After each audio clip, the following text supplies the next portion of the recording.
দেব না। আসন্ন নির্বাচনকে সামনে রেখে পেশাজীবীদের নিয়ে ঢাকা 15 আসনের মিরপুরের 13 এলাকায় গণসমাবেশ করেছে জামায়াত ইসলামী। নিজ আসন হিসেবে এতে বক্তব্য রাখেন জামায়াত আমির ডক্টর শফিকুর রহমান।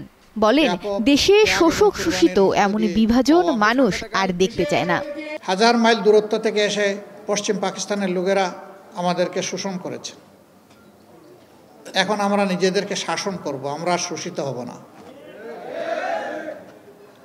আমরা সুশাসন পাবো, ন্যায় বিচার পাবো। আমাদের জীবনে সামাজিক, রাজনৈতিক এবং অর্থনৈতিক নিরাপত্তা থাকবে। আমাদের সন্তানেরা জন্মের পরে চিকিৎসা সেবা পাবে,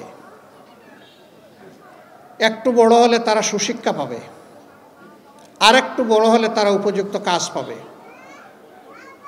সেই কাজ হাতে নিয়ে তারা দেশ গড়ায় অংশগ্রহণ করবে। এখানে এখন থেকে আমরা আর শোষিত এবং শাসক দুই শ্রেণী আমরা দেখব না। গত 1.5 দশক পুরো দেশই মজলুম ছিল উল্লেখ করে তিনি তার ব্যক্তিগত নানা অভিজ্ঞতা তুলে ধরেন। 2018 সালে নির্বাচনে মিরপুরের প্রার্থী হলেও এক দিনের জন্য ভোট চাইতে দেয়া হয়নি। তারা এতটাই আস্থা হারায় ফেললেন যে নির্বাচনের দিন পর্যন্ত ধৈর্য ধরতে পারলেন না। 18 সালে আমাকে এখানে জোটের পক্ষ থেকে ক্যান্ডিডেট করা হয়েছিল। আমি এক মুহূর্তের জন্য এইভাবে আপনাদের সামনে এসে দাঁড়াতে পারিনি, আপনাদের মুখ দেখতে পারিনি। এই পরিস্থিতি এমনভাবে সৃষ্টি করে রাখা হয়েছিল, সারা বাংলাদেশে 64 জন ক্যান্ডিডেটকে কারাগারে নিক্ষেপ করা হয়েছিল। 113 জনকে তাদের বাড়িতে গৃহবন্দী করা হয়েছিল, ঘর থেকে বের হতে দেওয়া হয়। সেই রকম করে নির্বাচন, তারপরেও নির্বাচনের দিন পর্যন্ত তারা ধৈর্য ধরেন নাই, রাতের বেলায় সাবাড় করে দিয়েছেন সব। ক্ষমতায় গেলে শিক্ষা ও স্বাস্থ্য ব্যবস্থা ঢেলে সাজানোরও প্রতিশ্রুতি দেন জামায়াত আমির। নারী অধিকার নিয়ে বক্তব্যে তিনি বলেন, যোগ্যতা ও প্রয়োজন অনুযায়ী নারীরা কাজের সুযোগ পাবেন।